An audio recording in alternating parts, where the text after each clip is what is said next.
साल 1919। महज 12 साल की उम्र में मैंने अपनी बुआ से भुजिया बनाना सीखा और 2 पैसे किलो के भाव से उसे भुजिया बाजार में बेचने लग गया। इस बात से बिल्कुल अनजान कि यह भुजिया एक दिन 9,000 करोड़ के बिजनेस एम्पायर की नींव बनेंगे और पूरी दुनिया में बिकने वाले लाखों भुजिया पैकेट्स में मेरा नाम हल्दीराम छप जाएगा। ये कहानी है मेरी, यानी इंडिया के सबसे बड़े स्नैकिंग ब्रांड हल्दीराम की। मेरा जन्म 1908 में बीकानेर के एक गरीब परिवार में हुआ था। मेरे दादा भुजिया बाजार में अपनी छोटी सी दुकान में भुजिया बेचते थे।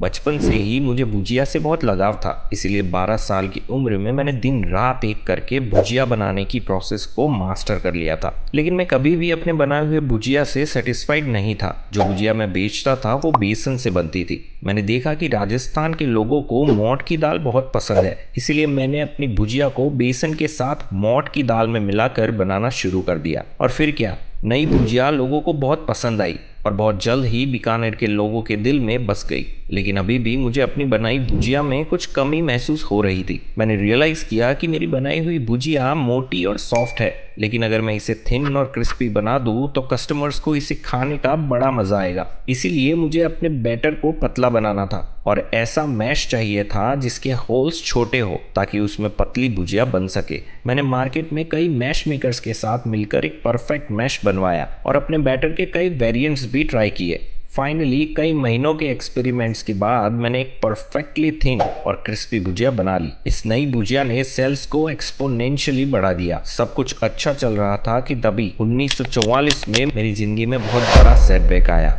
मानो मेरे बिजनेस को किसी की नज़र लग गई थी। घर की महिलाओं के बीच में रिलेशंस बिगड़ने लगे। बात इतनी बढ़ गई कि फाइनली मुझे घर और बिजनेस दोनों को छोड़कर अलग होना पड़ा। जिस बिजनेस को मैंने अपनी जी जान लगाकर बनाया था, आज उसी बिजनेस से मुझे एक फूटी कौड़ी तक नहीं मिली। मैं अपनी फैमिली के साथ सड़क पर आ गया था, लेकिन जिम्मेदारियों के चलते मेरे पास इमोशनल होने का कोई टाइम नहीं था। मैंने जल्द से जल्द अपने आप को संभाला और काम ढूंढने लगा। एक दिन मार्केट में काम ढूंढते वक्त किसी ने मेरा नाम पुकारा। जब मैंने मुड़कर देखा तो पीछे मेरा एक बचपन का दोस्त खड़ा था। मेरे दोस्त ने मेरी सिचुएशंस के बारे में सब कुछ जानने के बाद मुझे 100 रुपए दिए। यही 100 रुपए मेरी लाइफ लाइन साबित हुए। सबसे पहले मैंने अपने फैमिली के लिए एक छोटा सा घर रेंट पर लिया और फिर बिजनेस आइडिया सोचने लगा। मेरी वाइफ चंपा देवी बहुत ही स्वादिष्ट मूंग दाल बनाती थी और बीकानेर के लोगों के लिए मूंग दाल एक स्पेशल डिश थी। इसलिए मैंने मूंग दाल का बिजनेस करने का फैसला किया। बचे हुए पैसों से मूंग दाल, स्पाइसेस और बाकी आइटम्स खरीदे और एक काम चलाऊ किचन सेटअप कर लिया।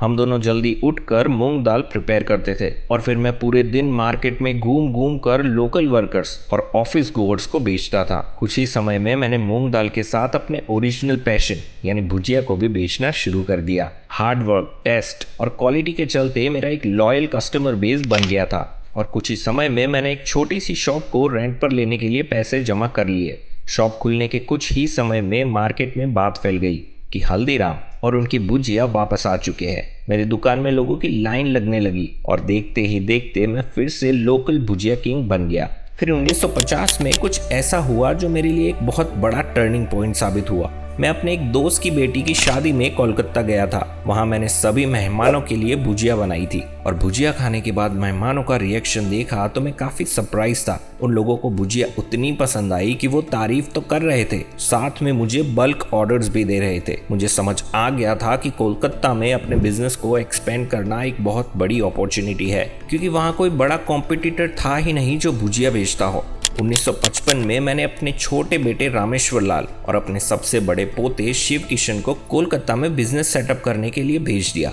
यहाँ भी उनकी शुरुआत एक छोटे से घर और केवल 8 स्क्वायर फीट की दुकान से हुई। शुरुआत तो स्लो थी, लेकिन इवेंचुअली वर्ड ऑफ माउथ के कारण उनका बिजनेस ग्रो करने लगा और देखते ही देखते दिन के 150 से 200 किलो भुजिया बेचने लगे। और बंगाली कस्टमर्स को अट्रैक्ट करने के लिए उन्होंने वहाँ के टेस्ट के हिसाब से बंगाली मिक्सचर नाम की नमकीन लॉन्च की, जो काफ़ी सक्सेसफुल हो गई। अगले 12 सालों में उनकी शॉप 8 स्क्वायर फीट से बढ़कर 25 स्क्वायर फीट की हो गई थी और बिजनेस भी हर साल दुगना हो रहा था। एक बड़ा शहर होने के कारण कोलकाता ब्रांच का बिजनेस अब बीकानेर ब्रांच से भी बड़ा हो चुका था। 1968 तक मेरे तीनों बेटे सेटल थे। इसे देखते हुए मैंने बिजनेस से सेमी रिटायरमेंट ले ली और मैं कभी कभी बिजनेस को सुपरवाइज करने के लिए विजिट्स करता था। बिजनेस ऑलरेडी अच्छा खासा चल रहा था, लेकिन इसके बाद जो हुआ वह हल्दीराम की बिजनेस जर्नी का गोल्डन पीरियड होने वाला था। मेरे सबसे बड़े पोते शिव किशन, जो अभी तक कोलकाता बिजनेस में अपने चाचा के साथ काम कर रहे थे, 1968 में नागपुर में हल्दीराम की ब्रांच खोलने का फैसला लेते हैं। नागपुर आकर शिव किशन ने देखा कि वहाँ के लोग बालूशाही, गुजराती पेंडा, मैसूर पाक और लड्डू जैसे स्वीट्स को बहुत पसंद करते थे। मतलब वहाँ के लोगों को स्वीट्स तो बहुत पसंद थे, लेकिन अभी तक उन्हें इंडिया के बाकी हिस्सों के स्वीट्स का ज़्यादा एक्सपोजर नहीं मिला था। इस अपॉर्चुनिटी को देखते हुए शिव किशन ने नागपुर में भुजिया के साथ साथ अपनी फेवरेट काजू कतली भी बेचना चालू कर दिया। स्टार्टिंग में कस्टमर्स उसे खरीदने में हेजिटेशन कर रहे थे, लेकिन शिव किशन ने एक स्मार्ट मूव लिया। वो कस्टमर्स को फ्री सैंपल ऑफर करने लगे और एक बार टेस्ट करते ही लोग काजू कतली के दीवाने हो गए और डिमांड स्काई रॉकेट कर गई। इस सक्सेस को देखते हुए शिव किशन ने मलाई लड्डू, रसगुल्ला और रसमलाई जैसे स्वीट्स भी ऑफर करना चालू कर दिया और यहीं से शुरुआत हुई थी हल्दीराम्स की इंडियन स्वीट इंडस्ट्रीज में सबसे बड़े खिलाड़ी बनने की। 1971 तक नागपुर में हल्दीराम के 2 आउटलेट्स खुल चुके थे, लेकिन शिव किशन यहाँ रुकना नहीं चाहते थे। एक दिन शिव किशन कीर्ति नामक रेस्टोरेंट में गए, जिसने उनकी आंखें खोल दी। वो रेस्टोरेंट केवल डोसा और इडली ऑफर करता था और वहाँ हमेशा कस्टमर्स की भीड़ लगी रहती थी। यहीं से शिव किशन को आइडिया आया हल्दीराम्स को एक शॉप से रेस्टोरेंट में बदलने का। मार्केट को समझने पर उन्हें पता चला कि महाराष्ट्र में लोगों को साउथ इंडियन डिशेस जैसे डोसा और इडली बहुत पसंद है। अब वे अपने रेस्टोरेंट में बीकानेर के पॉपुलर स्नैक्स जैसे समोसा और कचौड़ी ऑफर करना चाहते थे, लेकिन उससे पहले उन्हें कस्टमर्स को अपने रेस्टोरेंट्स तक लाना था। इसलिए उन्होंने शुरुआत उन्हीं डिशेस से करी जिसकी डिमांड थी, यानी डोसा और इडली। शिव किशन ने एक 30 सीटर रेस्टोरेंट खोला और बहुत जल्द उनके रेस्टोरेंट की सारी सीट्स ऑक्यूपाइड रहने लगी। इसे देखते हुए उन्होंने अपनी सीटिंग कैपेसिटी डबल कर दी और मेन्यू में समोसा और कचौड़ी भी ऐड कर दिए। जो कस्टमर्स डोसा और इडली खाने आते थे, शिव किशन उन्हें समोसा और कचौड़ी ट्राई करने को कहते थे। एक बार कस्टमर ने समोसा और कचौड़ी टेस्ट कर ली तो उनमें से ज्यादातर लोग उनके रेगुलर कंज्यूमर्स बन गए। अगले कुछ सालों में नागपुर में हल्दीराम के मल्टीपल आउटलेट्स खुल चुके थे और इसी के चलते हल्दीराम नागपुर में केवल एक भुजिया बिजनेस से बढ़कर एक इंडियन स्नैक्स, स्वीट और रेस्टोरेंट बिजनेस में बदल चुका था। लेकिन शिव किशन के दिमाग में इससे भी बड़े प्लान्स थे। वे एक ऐसे शहर में एक्सपेंड करना चाहते थे जो हल्दीराम्स को एक नेशनल लेवल ब्रांड बना देगा, और वह शहर था भारत की राजधानी दिल्ली। दिल्ली में एक्सपेंड करने के लिए शिव किशन ने अपने छोटे भाई मनोहर लाल को चुना। मनोहर लाल तब तक बीकानेर बिजनेस में काम कर रहे थे और शिव किशन को उनमें बहुत पोटेंशियल दिख रहा था। 1183 तक दिल्ली में एक छोटी सी दुकान से शुरुआत हो चुकी थी और दिन रात एक करने के चलते बिजनेस ग्रो कर ही रहा था कि तभी अचानक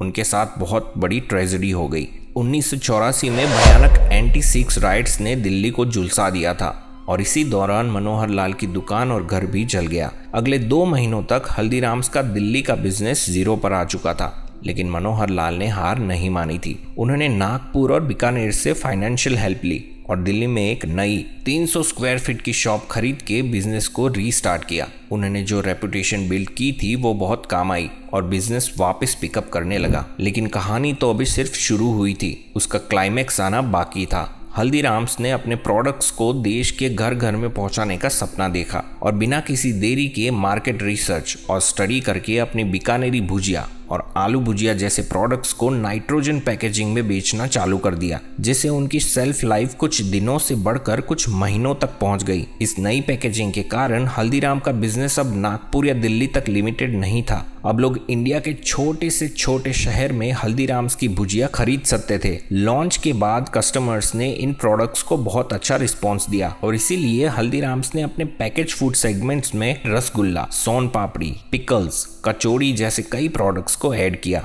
देखते ही देखते हल्दीराम्स ने 400 से ज़्यादा पैकेज फूड आइटम्स बेचना चालू कर दिया। अलग अलग परचेसिंग पावर वाले कंज्यूमर्स को टारगेट करने के लिए हमने अलग अलग पैक साइज में अपने प्रोडक्ट्स को ऑफर किए। जैसे हमारे कई प्रोडक्ट्स का छोटा पैक केवल 5 रुपए में मिलता है और बड़े पैक्स 200 रुपए तक। हल्दीराम्स ने 100 से ज्यादा डिस्ट्रीब्यूटर्स और लाखों रिटेलर्स को ऑन बोर्ड किया। इन्हीं स्ट्रेटेजी के चलते आज इंडिया के लगभग हर घर में लोग हल्दीराम्स के स्नैक्स खाते हैं और यूएस, सिंगापुर, यूके जैसे 80 से ज्यादा देशों में Haldiram's one of the most popular Indian snacks brand है। करीब 100 साल पहले हल्दीराम्स की शुरुआत भुजिया को 2 पैसों में बेचकर हुई थी और आज उसी हल्दीराम्स ने 9,000 करोड़ से ज्यादा का बिजनेस किया है। हल्दीराम्स की कहानी यह प्रूव करती है कि कस्टमर को और उनकी ज़रूरत को समझ के लगातार प्रोडक्ट्स को इनोवेट करके और समय के साथ खुद को बदल कर कितना भी बड़ा बिजनेस बनाया जा सकता है, चाहे शुरुआत कितनी भी छोटी क्यों ना हो। अगर आपको ये कहानी प्रेरणादायक लगी हो तो कृपया